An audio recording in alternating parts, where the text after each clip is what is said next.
Filmmaker Zack Snyder teams up with the UFC and Turkey LL Sheikh to make a film called Brawler. Snyder will direct the film and also serve as one of the writers. Rising from the rough streets of LA, a young fighter gets a shot at the UFC championship, battling his inner demons as he fights for redemption. That's what Brawler is about.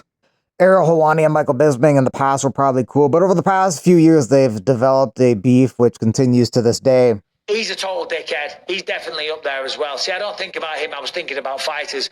All he does is try and manufacture beef with other fighters, so it makes him look good and it keeps him current. All he does is hate on the UFC. That's like his whole MO. He's a journalist that covers the sport, and it's not even worth my breath, because he'll see this and he'll be like, oh, and he'll go and make an hour-long video out of it. Yeah. I did a little video a while ago on my podcast. We were talking, and I made just a little bit of a joke. You know what I mean? Oh, Ariel knows everything or whatever. I forget what I said. And he started this whole beef, and then he started saying that I'd manufactured a beef with him to curry favour with Dana White because Dana doesn't like him. And I just ignored it because he wants me to bite. Yeah. So I ignore it. And then he comes out and then he does another video how he's willing to settle the grudge with me, and I just ignored it again. I'm like, bro, there ain't no grudge. You're irrelevant to me. It is what it is. Do your thing. Yeah. Good luck to you. Couldn't care less. Just shut up.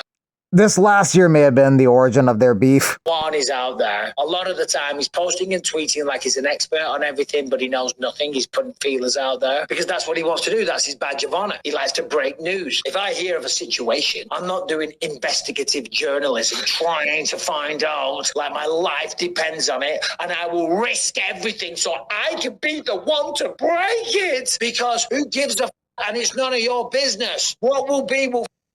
Stay out of it, you prick. Michael Bisping, who I see him talking about me with such vitriol, with such animosity, with such hatred, where he's talking about like, it's none of my business. And I'm dying to know, and I'm dying to be first. Well, hopefully the video that I posted of me walking outside at 2:30 would refute that, dying to be first. The idea that it's none of my business, it's quite literally my business to be reporting and be in the know. That's journalism. And he says like, I'm not trying to be some investigative journalist. Yeah, I know you're not trying to be some investigative journalist. You're a slap fighting commentator. You're a bootlicker. You're a former bad boy who became a bootlicker who wants to stay in good standing and has realized, like the likes of Ali Abdelaziz, that it's better for you and your career in your pocket and more power to you to be on Dana's good side. So if he could see these clips, he'll be like, good on you, Mike. And so you have chosen to pick a fight with me or to discredit me in order to curry favor with your boss who gives you a few quid to commentate and be excited about slap fighting. To me, it's shameful. It's embarrassing. And that's why I refer to him as bootlicker Bisping now. And he can say whatever the fuck he wants about me. The GFL announces the fights for their first and second shows, which are on May 24 and 25. So May 24th, day one, you have Faber versus Barao, rematch from the UFC.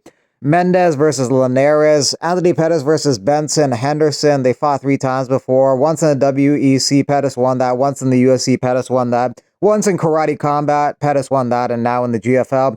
Holly Holm versus Julia Budd. So Holly Holm no longer in the UFC, but if she wins, she'll ask for a UFC title shot. Marlon Moraes versus Ray Borg. Alexa Connors versus Kat Zingano.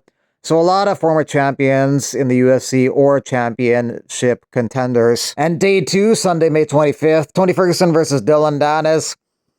Tony's lost a bunch of fights in a row. He's kind of fallen off a cliff, but Dylan Dennis hardly ever fights in MMA, so I don't know. It'll be interesting to see how it plays out. Not that long ago, Tony Ferguson was the interim champ on a 12-fight win streak. People were dying to see him fight Khabib, and now he's fighting Dylan Dennis, and you're not sure how it goes, so things have changed a lot over the past few years. Uriah Hall versus Douglas Lima. Lima Lay McFarland versus Viviane Pereira. Alex Gustafsson versus OSP.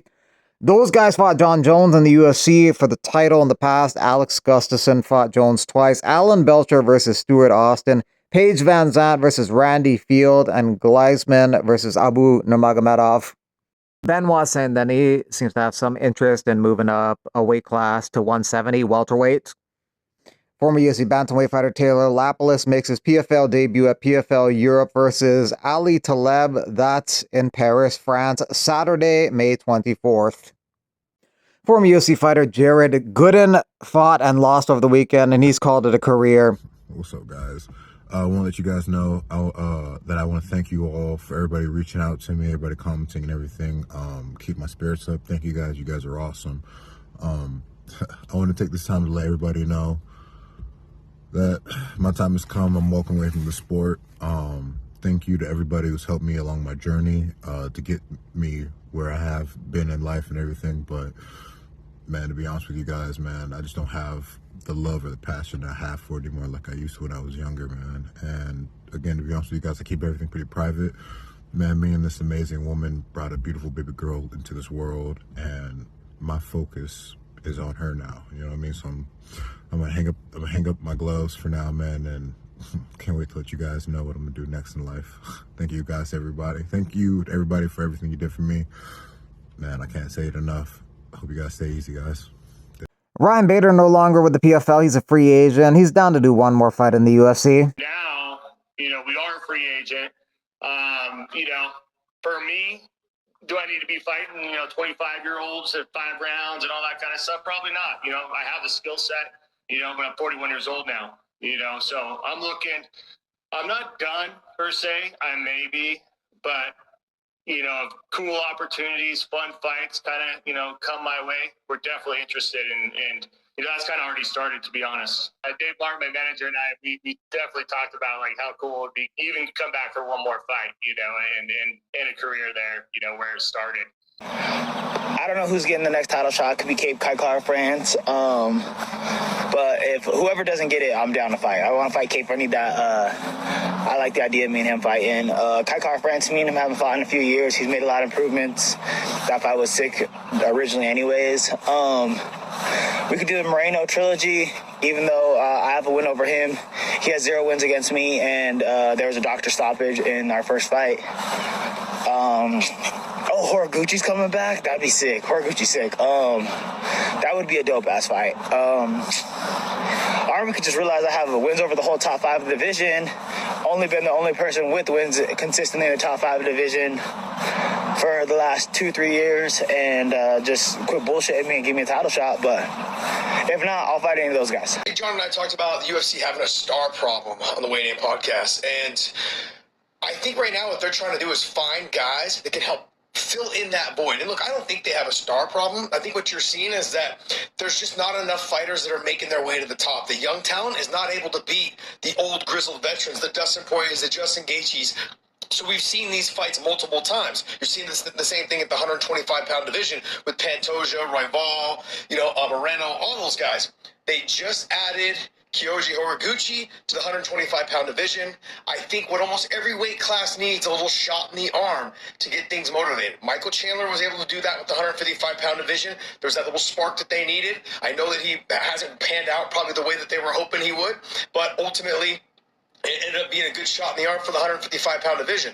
That being said, Horiguchi is that shot in the arm to help mix it all up in that 125-pound division. I'm really excited to find out how this all pans out, but I think you're going to start seeing more of that. Look, you got Yaroslav Amosov that's out there. He's 28-1. Just had a first-round finish over Curtis Molander, I believe is who it was. And 170 needs somebody like that. I'm hoping the UFC goes out there and gets Yaroslav Amosov. This is what they need right now if they want to start upping those views. Baby Edwards, he is out. In steps undefeated prospect Jordan Newman. Now, Jordan Newman brings great wrestling skills, striking skills. How will Jordan Newman handle the pressure of stepping in not only to the PFL World Tournament, but into the main event against a former champion? The Ortega challenge would be a good fight, right? A Mexican Ortega. It's going to be there at night. It can be. It's a good fight. It's seeing that the Pitbull is there in the same category as you possibly, and then you were scheduled to fight the Pitbull. What would be your technique to win? Man, I think we're going to fight. It's a type of fight that you go to fight, you know?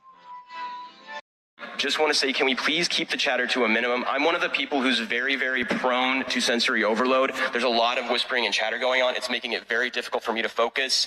Please, can we I know we're all fresh and ready to go, but can we please just keep the chatter to a minimum? It's affecting my ability to focus. Thank you. I have already asked people to be mindful of the chatter of their comrades who are sensitive to sensory overload, and that goes double for the heckling and the hissing. It is also triggering to my anxiety.